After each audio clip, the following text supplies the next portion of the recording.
जैसे है अस्त ग्रह, जिसे हम कंबस्ट प्लैनेट कहते हैं। ज्योतिष में कंबस्ट प्लैनेट की एक महत्वपूर्ण भूमिका है। इसके बिना ज्योतिष की गणना करना लगभग असंभव है। वो कंबस्ट प्लैनेट पे हमें कई तरह से देखना पड़ता है। ग्रह मार्गीय हैं, ग्रह वक्रीय हैं, ग्रह अपनी नॉर्मल स्पीड पे है, ग्रह अपनी स्पीड से कम या ज्यादा है। इन सब विचारों पे निर्णय करने के बाद ही हम उसकी गणना का या उसके फलादेश का विचार कर सकते हैं। कंपास ग्रहों के बारे में हम दो तरह के ग्रह लेते हैं। एक बाहरीय ग्रह, जिसमें बृहस्पति, मंगल और शनि आते हैं। दूसरा आंतरिक ग्रह, इनर प्लैनेट, जिसके अंदर बुध और शुक्र आते हैं। राहु केतु को हम कंबस की कैटेगरी में नहीं रखते। कुछ क्लासिक में राहु केतु की गणना की गई है, लेकिन इसका कोई विशेष फलादेश नहीं पाया गया, क्योंकि राहु केतु के द्वारा ही सूर्य और चंद्रमा को ग्रहण लगता है, इसलिए उसकी गणना सामान्य विधि से नहीं हो पाती। बड़े फास्ट बोल रहे हो। कंबस प्लैनेट दो तरह से होते हैं। एक, जब ग्रह सूर्य की तरफ जाते हैं, और एक जब वो सूर्य की कंबेस्टन से बाहर निकलते हैं। सपोज बुध जो है वक्री होकर सूर्य की तरफ जा रहा है, तो वो कंबेस्ट हो जाता है। फिर वो सूर्य की परिधि से बाहर निकल जाता है, सूर्य उससे आगे जाता है, तब भी वक्री रहता है। सूर्य की तरफ आता हुआ वक्री ग्रह अलग फल देता है, और सूर्य से जब सूर्य आगे चला जाता है, ग्रह पीछे जाता है, उस वक्रता का अलग फल होता है, जहां फलादेश अलग अलग हो जाते हैं। कंबस प्लैनेट्स का बेसिकली हम ये माने कि जब ग्रह सूर्य के पास एक निर्धारित सीमा के पास आ जाता है, तो वो अपने प्रभाव को खो देता है, वो प्रभावहीन हो जाता है।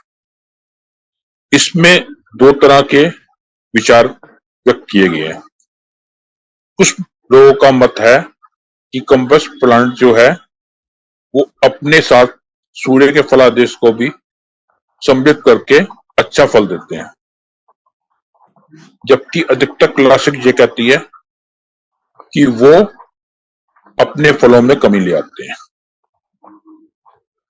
आज के वर्तमान युग पे जो हमने पहले विचार रखा था वो ज्यादा महत्वपूर्ण है।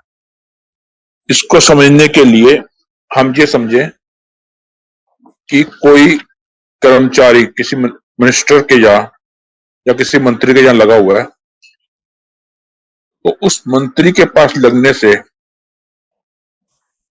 उसका अपना प्रभाव तो बढ़ जाता है, क्योंकि वो उस मंत्री के पास रख रहा है।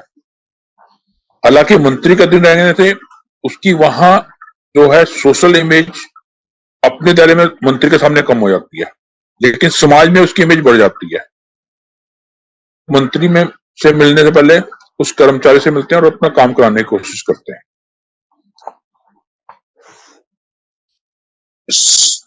मध्यकालीन भारत में एक विचारक हुए हैं, वो कहते हैं कंबस प्लैनेट उस तरह काम करते हैं जैसे भगवान हृदय में बैठ के काम करते हैं। उनका कहना था कि जब कोई ग्रह 60 डिग्री के अंदर होगा, सूर्य से उसके पास में होगा, तो वो अति उत्तम फल देगा। इस तरह अलग अलग विचारों पे हम अलग अलग चीजों की ग्रहों की भूमिका देखेंगे। ग्रह कब कंबस्ट होते हैं, इसके ऊपर हम कुछ उनकी डिग्रियों का देखते हैं। चंद्रमा जब सूरज से 12 डिग्री आगे या पीछे होगा, तो वो कंबस्ट होगा।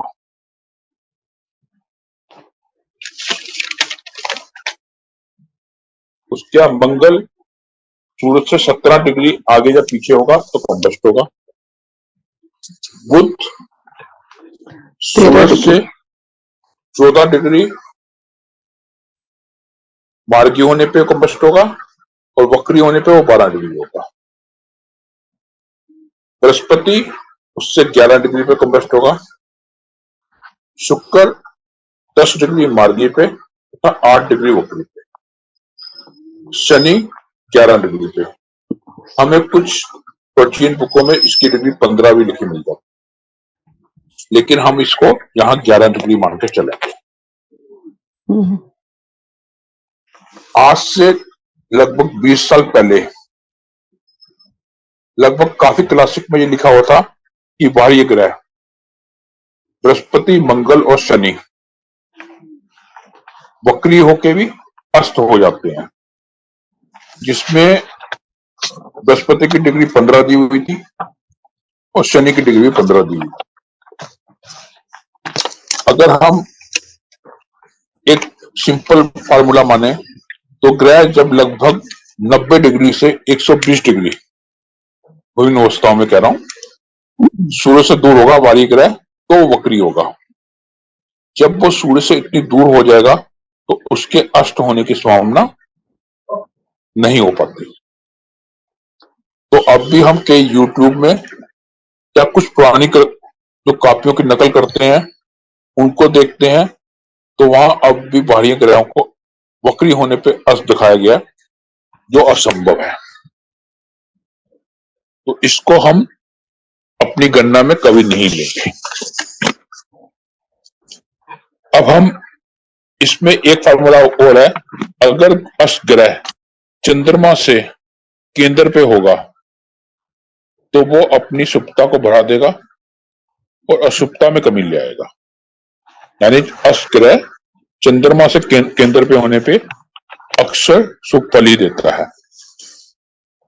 अष्ट ग्रहों का मेन अगर हम समझे तो क्या है, आदमी के पास सब कुछ होते हुए भी उसे उसे खुशी प्राप्त नहीं होती। वो हर वक्त एक निराशा के दामन में बना रहता है। उसके हर काम होंगे लेकिन हर काम होने से पहले कोई ना कोई उसको प्रॉब्लम अनुभव होनी चालू हो जाती है। उसके हर काम अंतिम मोमेंट पे होंगे। लेकिन जिस जातक का अष्ट ग्रह है वह दूसरों के लिए एक बंद ताले की चाबी के समान है। वो किसी का भी काम बड़ी आसानी से कर देता है, लेकिन अपने व्यवहारिक जीवन में उसे कई तरह का समस्याओं का सामना करना पड़ता है। लेकिन फिर भी हम ये कहेंगे अष्ट ग्रह होने के बाद जातक के पास मान सम्मान, धन ताने, पद, हर चीज की प्राप्ति होती है। इसमें कुछ डिले हो सकता है, कुछ देरी हो सकती है, लेकिन ये चीजें उससे निरंतर प्राप्त होगी। अब हम देखेंगे विभिन्न ग्रहों के अस्त होने पे क्या क्या फल मिलता है। अगर चंद्रमा किसी की कुंडली में अस्त हो तो उसका मन हर वक्त बेचैन रहेगा, वो मन से कभी संतुष्ट नहीं होगा। माता की सेहत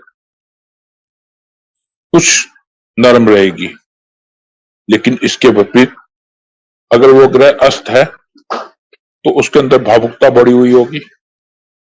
वो हर एक का काम करने को तैयार रहेगा, करुणा उसके अंदर बहुत ज्यादा होगी। वो किसी के दुख को देख नहीं पाएगा।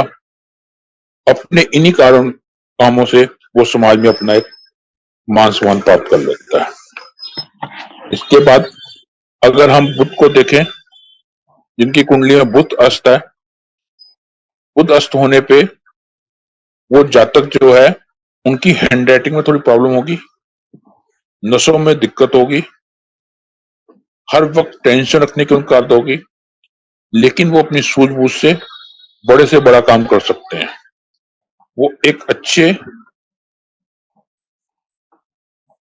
विश्लेषक हो सकते हैं। वो हर चीज को प्लस और माइनस पहले करके देख सकते हैं। वो हर चीज की कमियों का आकलन कर सकते हैं। जब जातक की कुंडली में शुक्र अस्त होता है तो उसके भौतिक सुख सुविधा सारी होंगी, लेकिन वो स्वयं उसका सुख नहीं भोग पाएगा। उसके अपने जीवन साथी से थोड़े से कटु संबंध होंगे, वहां थोड़ी नरमी रहेगी, लेकिन जीवन साथी का साथ उसे मिलेगा। कुछ क्लासिक में लिखा हुआ है कि अगर जातक की कुंडली में, मेल जातक की कुंडली में शुक्र अस्त हो जाए तो उसे वैवाहिक सुख प्राप्त नहीं होता। ये आज के युग में मिथ्या है। अगर कुंडली में बृहस्पति अस्त हो तो ऐसे जातक को शिक्षा प्राप्ति में कुछ कठिनाई अनुभव हो सकती है। ये जातक जीवन में गुरु इनको अच्छे नहीं मिलेंगे। जब गुरु मिलेंगे वो इनसे बेनिफिट लेना चाहेंगे। अध्यात्म में इन्हें खुद ही आगे बढ़ना पड़ेगा, इन्हें गहरी साधना करनी पड़ेगी, लेकिन ये अच्छे भविष्य वक्ता हो सकते हैं। जिनकी कुंडली में शनि अस्त होगा, ऐसे जातकों को हमेशा अपने अधीनस्थ कर्मचारियों से दिक्कत रहेगी। वो उनके पास रुकेंगे नहीं, वो जल्दी जल्दी बदलते रहेंगे, लेकिन वो समाज में अच्छे रूप से जाना जाएगा। वो गरीबों की सेवा करने वाला होगा, वो हर एक की मदद करने वाला होगा। उसके पास प्रॉपर्टी भी अच्छी हो सकती है, पिता का सुख भी उसे मिल सकता है। ये सारी चीजों से प्राप्त होती रहेंगी। जिसकी कुंडली में मंगल अस्त होगा, उसको अपने परिवार से दूर रहना पड़ेगा, लेकिन उसमें आत्मविश्वास की कमी नहीं होगी। वो अपने ही आत्मविश्वास से बड़ा काम कराने का साहस रखता है। ये कुछ सामान्य नियम है अष्टग्रहों को देखने के। खाली अष्टग्रहों से हमें कभी भी फलित नहीं करना चाहिए।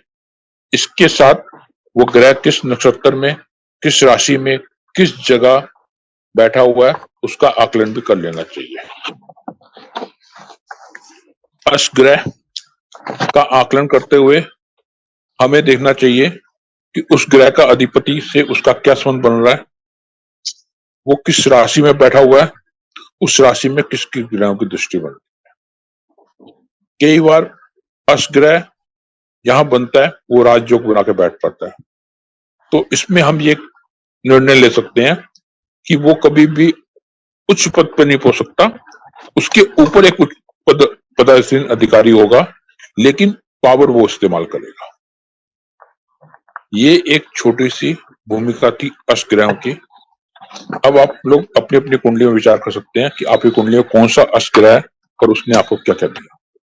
हाँ सर, मेरे पास एक कुंडली है, तो इसमें मंगल भी अस्त है और बुध भी अस्त है। तो मतलब मैंने जो जजमेंट की थी इसकी, मंगल अस्त होने के, मंगल की दशा भी चल रही है और ये है कुंभ में, 10th हाउस में, शनि 10th हाउस में, 10th हाउस में शनि की राशि। अपने परिवार के साथ है, माता पिता के साथ है, भाई बहन के साथ है? मैं आपको बता रही हूँ ना, मैं बता देती हूँ, फिर आप उसमें कमी बताना। जो मैंने जज किया वो आप बताओ ठीक है या गलत है। मैंने इसमें देखा है कि कुंडली में मंगल अस्त है, 16 डिग्री का है, तो अस्त है और राहु के नक्षत्र में है। अच्छा, एक तो शनि जो है, शनि की राशि है, शनि इसका पंचम हाउस में वक्री होकर बैठा है, कन्या राशि में। तो इस जातक में मंगल की दशा में, अभी मंगल की दशा चल रही है, मंगल की दशा में ही माता पिता से अलग हुआ, प्रोग्रेस की, मतलब फिर मतलब अपना जगह चेंज की, दिल्ली से बाहर चला गया और मतलब प्रगति की है, मतलब उसमें कोई कमी नहीं आई है। आत्मविश्वास उसका बढ़ गया, लेकिन आत्मविश्वास बढ़ गया और काफी अच्छी पोस्ट पे हो गया है। हाँ, भाई बंधु दूर हो जाएगा, लेकिन पोस्ट उसकी जो है टॉप पोस्ट नहीं होगी, सेकंड पोस्ट होगी। हाँ जी, और इसका बुध भी अस्त है और मंगल के नक्षत्र में है। तो मतलब मैंने देखा कि इंटेलिजेंट है, हैंड राइटिंग थोड़ी खराब होगी। हैंड राइटिंग अच्छी नहीं है। हाँ, हैंड ये राइटिंग तो खराब होगी, हैंड लेकिन राइटिंग खराब है। राइटिंग पावर अच्छी होगी। हाँ, तो जो राइटिंग विचार पावर लिख बहुत अच्छे हैं। राइटिंग जो पावर अच्छी कंप्यूटर होगी, में लिख लेते हैं वो बहुत अच्छे हैं। हाँ हाँ, राइटिंग पावर अच्छी होगी, वो नहीं होगी। तो वो हम्म, कह रहे हैं ना, आश्रय जो है अपने फील्ड में एक पर्टिकुलर चीज हाँ, कमी देगा, बाकी हर चीज देगा। अब इसके बाद सुख हम्म, सुविधा सारी होगी, लेकिन ये उस उतनी सुख सुविधा का भोग नहीं पा। हाँ, हम्म, इस वक्त मंगल की दशा में थोड़ी सी थोड़ी सी कभी इसको स्किन प्रॉब्लम होने की चांस रह सकते हैं। अच्छा, नहीं अभी तो खत्म होने वाली है, 2025 में खत्म हो जाएगी। हाँ, अभी तो कोई प्रॉब्लम नहीं है, ये स्किन की बाकी वो एज प्रॉब्लम। फैक्टर, वो बाकी एज फैक्टर पे देखा जाता है। हाँ, लेकिन ये भी देख। हाँ, ठीक है, तो ये चीजें उसके अंदर हम हम्म, देख के चलेंगे। ठीक है, हम्म, तो इसके साथ हमारे अष्टग्रह का चैप्टर यहीं खत्म होता है। अगली हम्म, बार अगली क्लास में हम एक नए विषय के साथ फिर आपको मिलेंगे। धन्यवाद। ठीक। अगली बार कौन सा विषय लेंगे? अगली बार विषय हम देखते हैं कौन सा मिल लेते हैं, जो प्रभु की इच्छा। हम्म, हम्म,